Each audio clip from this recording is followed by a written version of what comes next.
Hi, this is Denise Matthew. I hope you're doing well. I'm here today to talk about the new moon happening on February 20th at 1 degree Pisces.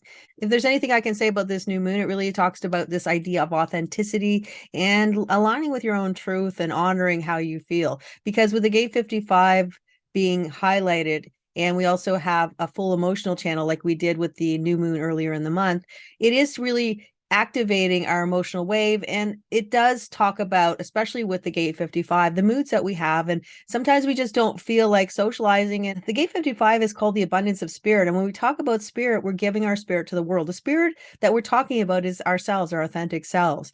And when we feel authentically ourselves, we also align with what we feel in the moment. And if that means that we don't want to socialize, then that's completely fine, because this new moon especially has a lot of second and fifth lines within it, which means that there's a lot of projection. So in other words, we may not see the full picture and other people may not see the full picture. So there's almost like this illusory energy that's around us. Being clear and speaking your truth will serve you well for this new moon. So it is an interesting one because of the emotional wave that we continue to have. But having said that, if you align with your truth and let people see who you are and not really try and pretty things up to make things flow easier or to make it easier for other people, and you just are who you are, and you go out if you want to go out and stay home if you want to stay home, then it should be perfectly fine. With that said, let's get into the details.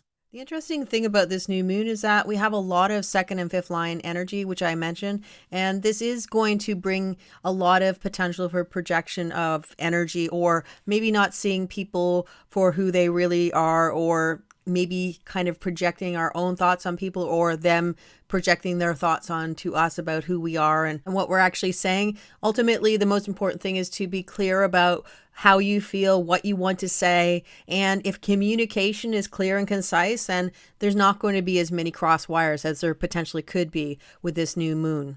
So the key themes for this new moon are honoring your moods, standing in your truth, and taking care of you. The gate 55 is highlighted by the sun and moon in the gate 55 line 2. This is called distrust, and it opens the potential for a lot of gossip and people talking behind each other's back, which is not a wonderful theme to think about, but we really need to call a spade and tell it like it is, because you can't really gloss over this energy. People might be talking about other people, and it doesn't mean that it's true, but it does mean that it potentially might be happening. But as always, there's a strategy that we can use when this energy is in play. And the strategy here is that if somebody is talking about you, or you hear something that people are saying and you know it's untrue, in this particular case, it's actually better to ignore what's being said, because it's like an old saying that says, "Me think that thou dost protest too much."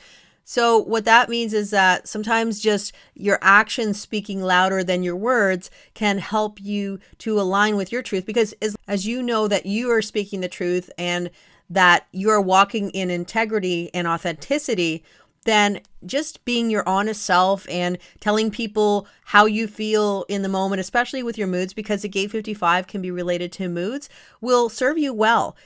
For you to defend yourself, then it's opening an opportunity for people to come back at you with stuff that is probably not true. But again, it's just a waste of your energy. So put your energy into your actions and being that person that you really are, being the authentic version of yourself. And this is where that energy can be superseded and the truth always reveals itself. If you're transparent about how you feel, then you're automatically going to garner trust.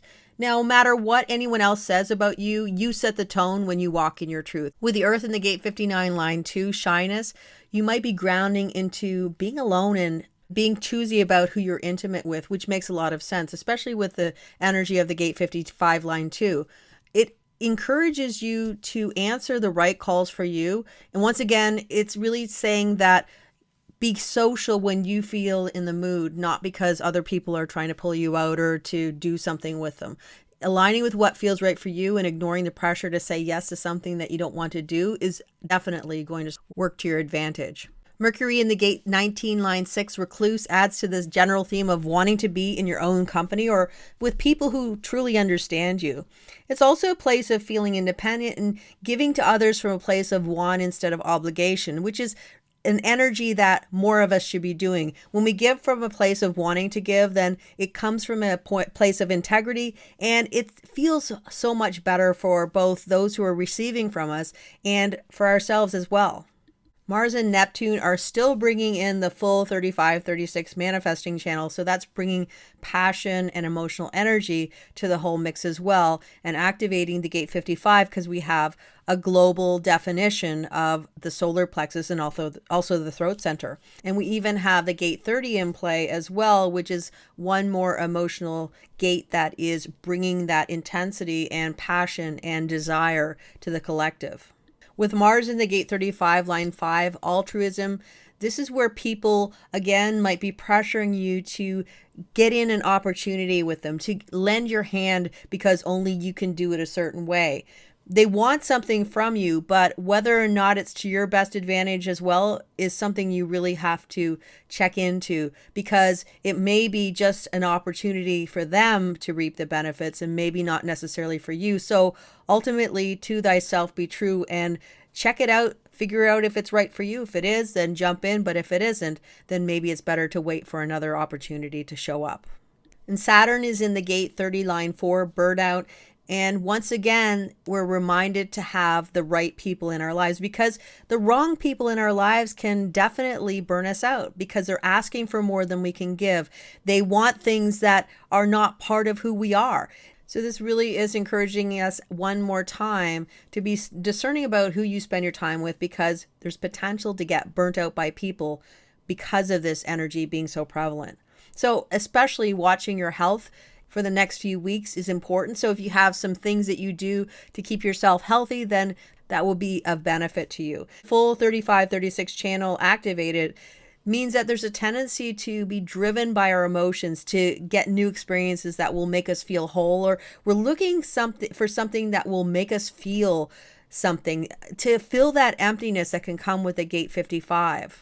It definitely might be a time when we're reaching for comfort foods, and emotional eating can be common with the new moon and for the next couple of weeks. The key to remember is that there's a fine line between passion and being consumed by the intensity of the internal fire that needs to get something. So balancing on the tightrope of life can eliminate the burnout part of this energy, so you can cash in on the expansion and really get closer to realizing the dreams that you have set for yourself. Venus in the gate 25, line 2, the existentialist, points a finger at the now, and it asks you to accept life as it is instead of what it could be in the future or what it was in the past. This acceptance isn't negating hope for a better tomorrow, but instead it's really assessing about what can be done in this very moment. Now with Venus here, we might be taking a hard look at relationships or even how you make your money, and reassessing if it is actually something you still want in your life. And if it isn't, maybe now is a time to start making changes to move on a different path. Globally, we have Jupiter in the gate 21, line 1, and that's reminding us about preparing for tomorrow, so you have resources to dip into in the future if necessary. Pluto in the gate 60 is asking us all to stretch our resources as much as possible so that we can maximize the potential within the limitations that we might have in our lives. And with the activation of the gate 19 by Mercury, this can bring the focus on everyone having the right to have access to the necessities of life, and there might be more people rising up and demanding equality for all. With the prevalence of tribal energy that we're building up to, this is pointing at a hot spot that's coming around February 25th or 26th. So that's something to keep in mind. This is a wonderful new moon to get in touch with who you are, to align with your truth, to show people who you are, your authentic self. And if you do, then a really good chance that you'll find the intimacy with the right people who get you for who you are, where there's no need to pretend that you are someone who you are not. That's it for the new moon. I hope you have a wonderful new moon. Until next time, take care, and I'll see you again soon.